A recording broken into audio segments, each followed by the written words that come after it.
in this episode of The Bakery. Hey, Andrew, so you want to talk so I can come meet you there on the weekend? We can talk? I mean, if you can find me, yeah. If I can find you? Yeah, But you don't want to talk right now? No, I don't.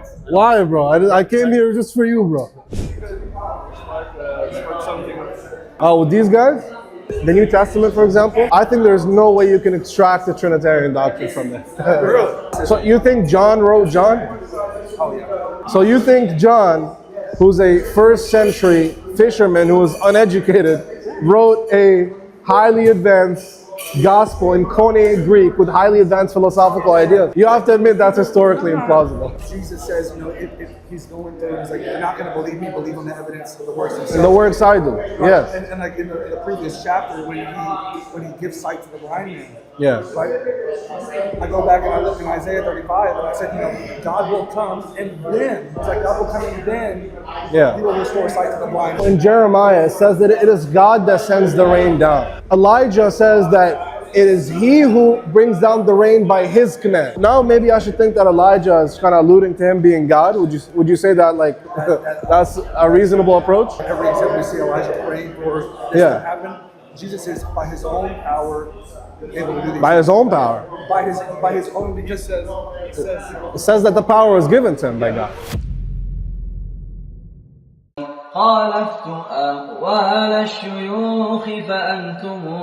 Assalamu Alaikum, Rahmatullahi, everybody. How's everybody doing? We are in Montreal, Quebec. I'm here for a specific reason. There's been this preacher. His name is Andrew, the disciple of Christ. I see him on my TikTok all the time. I said I'm going to give him a visit. I'm going to give him a surprise visit, and here we are. We're looking for him. He's doing an evangelization course, and he doesn't know who's about to pull up. So stay tuned.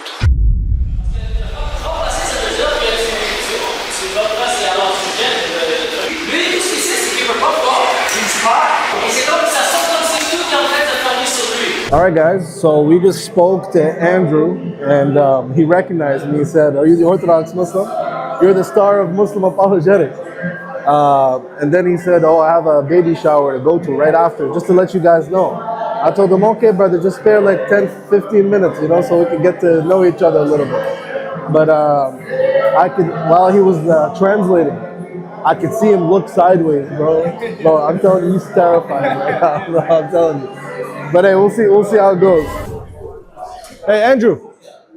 So when are you usually outside? I go on weekends. So you want to talk so I can come meet you there on the weekend? We can talk? I mean, if you can find me, yeah. If I can find you? Yeah, But you don't want to talk right now? No, I don't. Why, bro? I came here just for you, bro. Yeah, no, I understand that. That's why I warned you, in the beginning, as soon as I saw you. It's okay, but I enjoyed it anyway. It's fine. Well, it's an honor to meet you, man. I'll try to see you sometime on Saint Laurent. All right, bro. All right, thank you. Have a good one. Have a good one. All right, you guys wanna head out? Well, you want to head up? Huh? You want to head up? Yeah, I guess.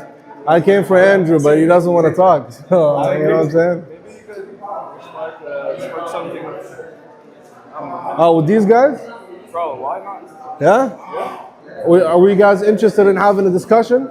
An interfaith discussion? Are you like a Muslim apologist? Yeah, I am. I actually came for Andrew because he's always outside. He does a lot of videos outside. Yeah, I do something similar as well, so I came to talk to him because I heard he just got back from Tanzania. I also wanted to see what this was about. It was nice. I enjoyed it. But he said that he's not interested. He doesn't want to talk. So I said, okay, no problem. Yeah. But I don't know if any of you guys wanted to have a discussion at all. Yeah. I think when it comes to the New Testament, for example, I think there's no way you can extract the Trinitarian doctrine from there. Really? No way. No. And this is what I say. I say, if the New Testament teaches Trinitarian dogma, as later codified by Nicaea, as understood in that terminology, right? If that was the case, then we would expect earlier fathers and church writers to confess it as later understood to be orthodox. But we don't find that. Well, so I'm guessing, is that one of your big points? It's obvious, for Islam, it's a Trinitarian God. It's like that doesn't. Yeah, I think between us and you, we could talk about soteriology, salvation, whatever.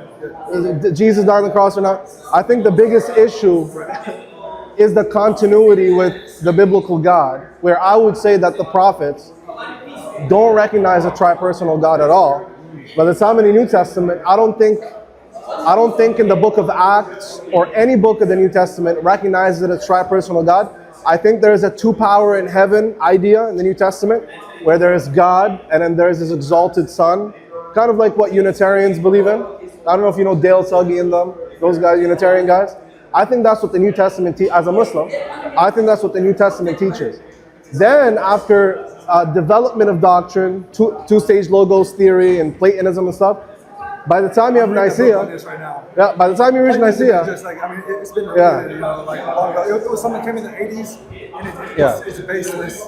Trying to what is? Drawing the comparisons between Plato's version of God and like Pauline writings. Yeah.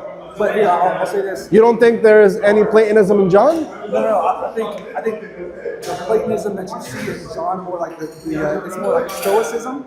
Is what, sir? Stoicism. Yeah. What you see in John is more pulled from a source where Hebrews is pulling from the Old Testament. It's an Old Testament understanding that both are pulling from in John's gospel. Like look at John. John was the last disciple alive, right? And he was exiled, and what he was dealing with at the time was this form of Gnosticism. So you think John wrote John? Oh yeah. So you think John, who's a first century fisherman who was uneducated, wrote a highly advanced gospel in Koine Greek with highly advanced philosophical ideas? You have to admit that's historically implausible. No, because like the understanding of Scripture being that these men were carried along by the Spirit. Yeah. I mean, because I don't discredit the supernatural. I don't discredit the miraculous. So you're saying the Holy Spirit made him so advanced in his writing? Is what you're saying? I'm saying there's not anything that I take out of the hands of God. He's capable of anything. So how would you explain where John, in the prologue, in the beginning was the Word was God, the Word was God. It seems that John's gospel is working on his high Christology, admittedly, right? Where Jesus he comes from heaven, he's exalted, he's a divine figure. How would you explain how that idea is completely missing from our earliest gospels, Matthew, Mark, and Luke? Yeah, I think because in Matthew, Mark, and Luke, they all have ideas and points they're pointing at. Like for example, like Matthew's gospel is very Jewish. Yeah. It's very pointing at what the miracles were alluding to in the Old Testament. Yeah. Right, and then obviously because we start with the genealogy. Yeah. Right. When you get to like Luke, him and Matthew borrowing off like a source we don't know, like we call it Q, right? Yep. Borrowing off of that, but Luke's gospel was an apologetic approach. Yeah. Like I'm going to gather as much of the evidence as I can, and that's the But notice, even with that, Matthew, Mark, and Luke, their gospels, that's why we call them synoptics, they're almost identical in what they say, right? Would you say that Jesus saying that he's divine, saying that he's God in any sense, is one of the most significant teachings that that would have stayed with somebody if they heard it? I think for us today, we want to hear it out of his mouth. Yeah. I think the things that he was doing was alluding exactly to like his personhood. Yeah. To a Jewish audience made perfect sense as it falls on kind of deaf ears today. Yeah. Like the things that he's doing. One of the passages that I like the most is where Jesus says, if he's going through, he's like, you're not going to believe me, believe on the evidence of the works himself. And the works I do, yes. And like in the previous chapter, when he gives sight to the blind man, right? I go back and I look in Isaiah 35, and I said, God will come, and then, it's like God will come, and then he will restore sight to the blind, he will heal the lame, he will, all the things. And so I draw that distinction. I was like, okay, God will come. Then these things happen, and Jesus is pointing. He's like, you're not going to believe it from my mouth. You know what the scriptures say. Look what I've done. What does that tell you? Right. So using that approach, though, I'm trying to think here. For example, in Jeremiah, it says that it is God that sends the rain down. Right? God is the only one who sends down the rain. When we look at figures like Elijah, who are a typology of Christ, you could say, Elijah says that it is he who brings down the rain by his command. So then would you say that it's viable for somebody to say, well, look, here it says it is God who does it, In another place, it's Elijah who does it. So now maybe I should think that Elijah is kind of alluding to him being God. Would you say that like that's a reasonable approach? Elijah's alluding to himself being God? Yeah. No, because I mean the difference being that we see a lot of things that Christ does where he doesn't pray before it happens. But he's able to do things, he's able to restore people back to life, and he doesn't pray for the power through him as Elijah. Every example we see Elijah praying for this to happen. Jesus is by his own power able to do these by things. his own power. By his own, because It says that the power was given to him by God. Right? He can't do anything. Yeah, exactly. On his own. Right. But also there's that one time with Lazarus, before he raises up Lazarus, he says, Father, I'm praying now publicly. Usually I pray to you. We don't know if we don't actually see the part where he prayed. But then he says, now I'm doing it publicly, meaning that he's been doing it secretly, so that the people know that it is you who's doing the work. I don't know if he can apply doing it secretly. I don't. But he says, now I'm doing it publicly, He says, right? I'm doing it for their benefit, not for my own. Yeah. No, but he says, I'm praying. Because and this goes back to like a common like distinction between Islam and Christianity, right? It's that does Islam deny like Christ having two natures, like human and divine nature? Of course. They say no, right? Yeah, we don't believe he's God, so obviously we deny that. Yeah. So the explanation from the Christian understanding, from what we get from the New Testament, would be that we see him doing things that he would do as the perfect human, like his human nature to be the perfect human. The substitution would include honoring God. Yeah. Right? But what in that would drive you or compel you to assume that he has a second divine nature, or that he's God just the same way? Because I grant you, in John's gospel, Jesus seems to have a pre-existence. No problem there. But that's different from saying that he's God in the same way that the Father is God. And that's also different from saying that Mark, Matthew, and Luke view him that way. Right? So what drives you to assume from Jesus' own words that he has any kind of divine nature? Like if somebody were to ask you, where does Jesus say he has a divine nature? Where would you take him? I would look at, where he says, no one takes my life from me, but I give it up voluntarily, and I take it. I can raise it up by my own self. Right. He's like I give it and I raise it again. Yeah. Right. Stuff like that. The high Christology, again, like. But the book of Acts says the Father took it. So now you'd have to understand that, together, right? You'd say that the Father is the one who's actualizing this by agency of the Son, because you don't think the Son alone is taking up his own life. Well, I think right? Like the Father, the Son, and the Spirit are working along the same lines with the distinct roles within the same Godhead. And right. You know this argument. No, I know that's what you believe. I'm saying, if somebody is a normal Christian, they read the Bible, they go through the Gospels, they go through the letters of Paul, they go through Hebrews. Where would they see that there is this doctrine of Father, Son, Holy Spirit? They're God in the same exact way, and that they're the Most High God, and that each of them is a personal being, and they're not each other. Would you admit that that's not explicitly articulated in that? Well, I look at is it in Mark? Mark or Matthew? Jesus is baptized and he raised, and the Spirit is descending on him like a voice from heaven says, "This is my Son who I'm pleased."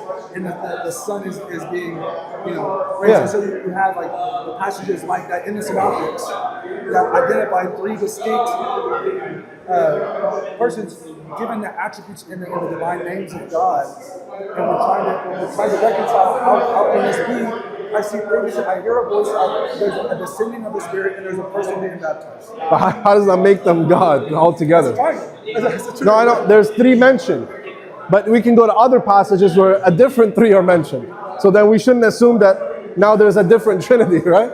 Do you understand what I'm saying? No. There's something that's found in Islam that says, like God tells us that some people, they will take the verses that are kind of ambiguous. They use the ambiguous verses to explain the unambiguous verse, the clear verse. To explain the clear verses. Yeah. and those are people who are Trying to lead others astray. yeah. Yeah. So what I found is that so when I started reading the Bible, I haven't read it entirely in its entirety, but I've read some passages. Is that there's a lot of very clear verses that shows that Jesus is not God. He like claims not to be God. He rejects this idea of him being God. And then there are, you could argue some, as you said, some verses in John maybe you could argue that he is a type of God, but then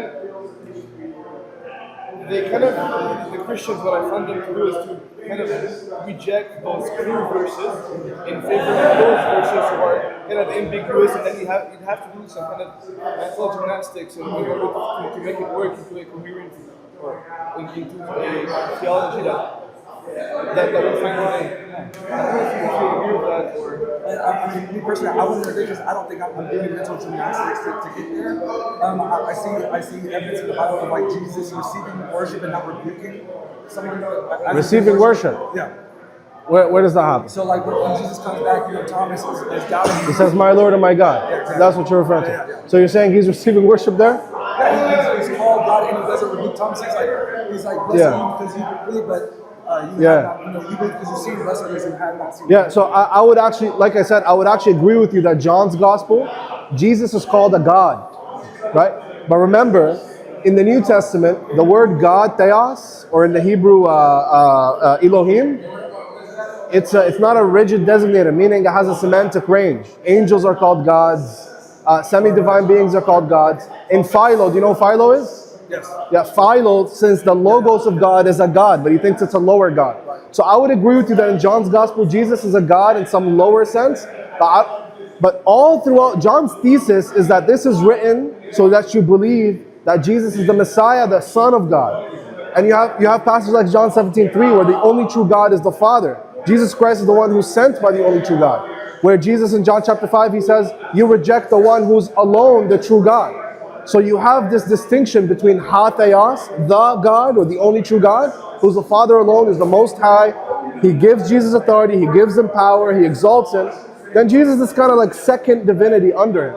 Where is this idea that in John, where Jesus is God in the same sense that the Father is God? You know how in Nicaea they say consubstantial, of the same essence, of the same nature. Well, you don't believe that the Trinity came out of Nicaea. No, I'm not saying the Trinity, you have to understand.